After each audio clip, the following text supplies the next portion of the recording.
Hey guys, a lot of people have been asking me, passive investing. I keep hearing about passive investing. Like, how do I invest with, this or that, or what's the difference between passive investing and active investing? And okay, well, like let's talk about it. Like, just what is passive investing? Like, let's try to understand it. So let's start off with passive investing methods.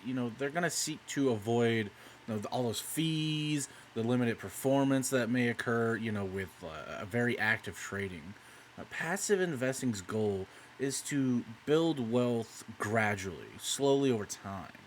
Right? Also known as a buy and hold strategy, passive investing means buying a security to own it long term. Unlike active traders, passive investors don't seek to profit from short-term price fluctuations or trying to time the market.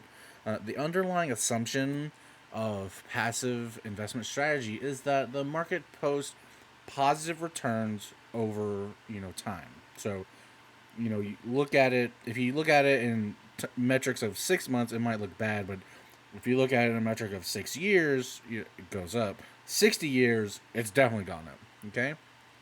Passive managers generally believe it's difficult to outthink the market, so they try to match market or sector performance.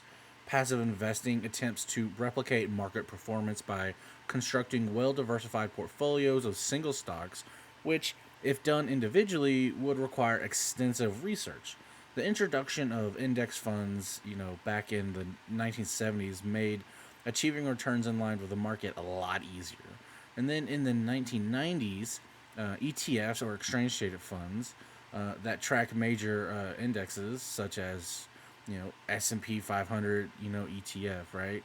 They simplified the process even further by allowing investors to trade index funds as though they were stocks. Well, as with anything, there's passive investing is going to have benefits and drawbacks, right?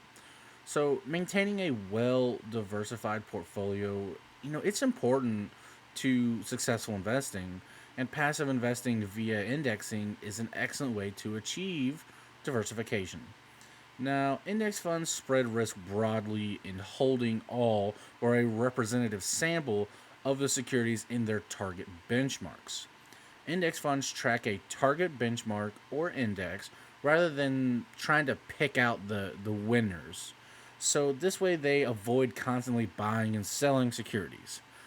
So as a result, they have lower fees and operating expenses than actively managed funds. An index fund, it offers simplicity as an easy way to invest in a chosen market because it seeks to track an index. There's no need to select and monitor individual managers or choose among investment themes. However, passive income or passive investing is going to be subject to total market risk. So index funds that track the entire market, right? When the overall stock market or bond prices fall, the indexes are going to follow suit. Another risk is that the lack of flexibility. Index fund managers usually are, you know, prohibited from using defensive measures such as reducing a position in shares. Even if the manager thinks share prices will decline, passively managed index funds face performance constraints as they are designed to provide returns that closely track their benchmark index rather than to seek outperformance of that index. They rarely beat the return on the index and usually return slightly less due to fund operating costs. Now, of course, there's some key benefits, right? There's ultra low fees. Right? No, there's nobody picking stocks, so oversight's much less expensive. Passive funds follow the index they use as their benchmark. Then there's transparency. It's always clear which assets are in an index fund. Then tax efficiency. The buy and hold strategy doesn't typically result in massive capital gains for the tax year. And then, of course, what everyone's favorite, simplicity.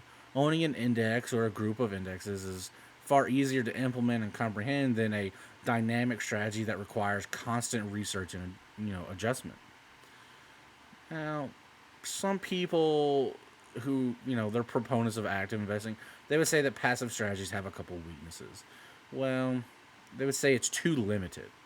Passive funds are limited to a specific index or predetermined set of investments with little to no variance. Thus, investors are locked into those holdings no matter what happens in the market. Smaller potential returns is another one. By definition, passive funds will pretty much never beat the market, even during times of turmoil, as their core holdings are locked in to track the market or index, right? Sometimes a passive fund may beat the market by a little bit, but it will never post the big returns active managers crave unless the market itself booms. Active managers, on the other hand, can bring bigger rewards, although those rewards come with greater risk. Well, there's also benefits and limitations, for active investing, right? So let's talk about some of those. So one of them is going to be flexibility. Active managers aren't required to follow a specific index. They can buy those diamond in the rough stocks that they have done research on and they believe that they found. Then there's hedging. Active managers can also hedge their bets using various techniques such as short sales or put options, and they're able to exit specific stocks or sectors when the risks become too big. Passive managers are stuck with the stocks that the index that they track holds, regardless of how they're doing.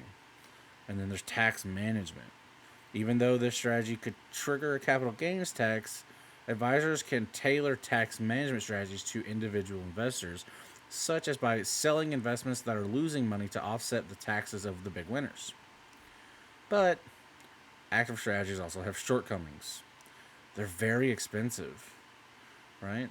Uh, the average expense ratio is about 1.4% for an actively managed equity fund, compared to only 0.6% for the average passively equity fund, right?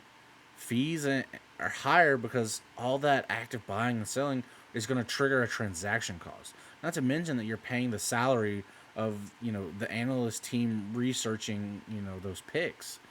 All those fees over decades of investing, I mean, they could just kill your returns. Then there's the active risk because active managers are free to buy any investment they think is going to bring a high return, which is great when they're right, but terrible when they're wrong. And then, last but not least, the poor track record. Data shows that very few actively managed portfolios beat their passive benchmarks, especially after taxes and fees are accounted for. Sure, over medium to long time frames, only a small handful of actively managed mutual funds, actually surpass their benchmark index.